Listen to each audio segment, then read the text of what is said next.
In this video, I'm giving you 6 tips and tricks for attacking in Valorant. My name is Buster, I make educational Valorant content, so if that interests you, hit subscribe. A lot of mistakes happen on attack. Everything from waiting too long to hit a site after getting the entry, to pushing the same site over and over again, even though it's not working. Today, I'm gonna make sure your success rate as an attacker improves. I got 6 crucial tips and tricks for you to keep in mind if you wanna win more on attack. Tip 1. Use defaults. If you do not know what a default is, running a default is when you spread out trying to get as much map control as possible. You do this by going one player in each part of the map to take as much ground as you can. Doing that will give you a lot of time to make up your mind on where you want to go and what you want to end up doing in the round. And since you get a lot of information by being everywhere, you'll know where the enemies are, how many there are on each site, and what utility they've used, etc. That's super useful because with that information, you'll be able to pick a site that's easier for you to take over. When you run a default, you can gain so much map control, and that map control, once you get it, makes it really hard for the enemies to know what's going on. They can't know if you're 5 on A, spreading out, or if you're pushing in towards B. This means they'll have to stay put on site, and if they push, you'll most likely get a very easy entry frag since you're holding all parts of the map. Even if you don't get an entry, once you pick the site to go towards, you'll have a huge time advantage because the enemies are forced to stay on site, and you have most parts of the map.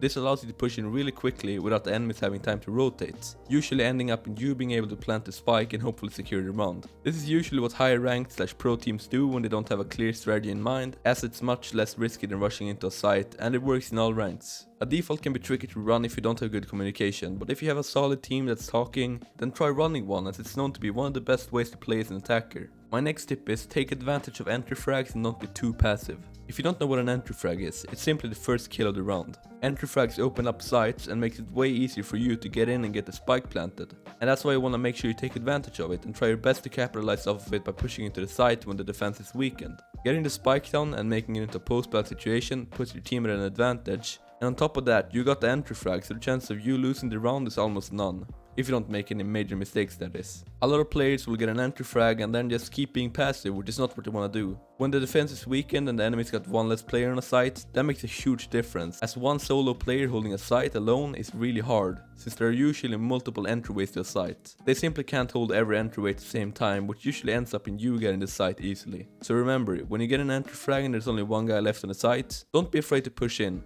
If you go with your entire team, it's not that likely that you're all gonna die and lose the round. Tip number 3 is for you to bait out utility. Baiting out the enemy's abilities is a powerful way to make your time getting into sight much easier. You do this by showing that you're there or applying a bit of pressure but not fully pushing in. Attacking a bomb site when the enemies has all their smokes, flashes, grenades, mollies and other abilities left is a nightmare. So forcing them to use some of it before you push in is a great strat to use. You want to apply just the right amount of pressure so that the enemies get worried that you might push in, but at the same time you don't put yourself at risk by being too aggressive. Doing this can be tricky, but one thing to keep in mind is that it's better to survive and maybe not bait out as much utility than to be too aggressive and get killed. A lot of times, just showing yourself is gonna be enough for the defenders to throw a smoke or a grenade your way, and if they do, mission successful because that's exactly what you wanted. Try this out in your games if you feel like you're having a hard time taking control of sites. Tip 4. Value your abilities. Don't flash or smoke a site if you don't intend to do anything with it. I see way too many players just throwing a flash into a site without any reason at all. Same goes with all abilities. If you don't have a plan on how to use them, then don't use them. Smokes can be used to get through choke points and cover common positions so you can plant the spike without getting killed. Flashes can blind the enemies that's holding the choke point and then letting you get past. That's why you don't want to waste them. Using your abilities in the smartest way possible is crucial if you want to have the highest chance of success that you can have. Using things like sage walls to wall off an area so you can get into the site and plant the spike is a great way to use your abilities. Getting the spike down early without losing any teammates gives you a huge advantage as you're favored in the post plant, and especially when you're not down a man or two. The next tip is, don't neglect the flank. Having someone that's checking behind in a post plant is a good idea if you have a lot of players alive.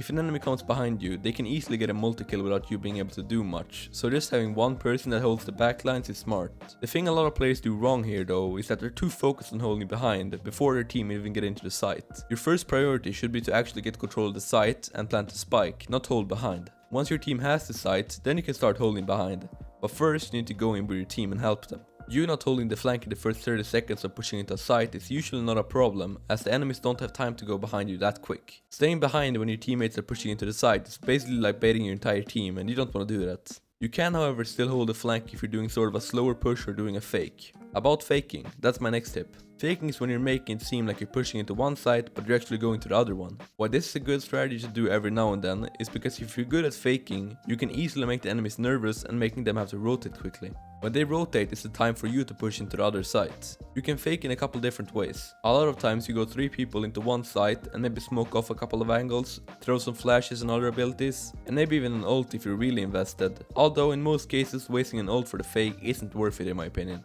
You can also push in if you want to. Pushing into a site when faking can be risky, but it's also a bit more believable than just some utility. This is up to you and depends on the situation. Since I mentioned that you should hold the flank while faking, that's because when the enemies know that you're, let's say, A sites, then it's pretty common for a player to try and push and flank you. That's why you want to be having 1 or 2 people holding B, and then when the enemy pushes in, they kill them and most likely has a free site. Faking is something that's really complex and can be done in a lot of ways, and you learn how to do it better with time. But if you realize in one of your games that the enemy team is quick to rotate when you go into a site, maybe try to do a fake or 2 and see how that works out for you.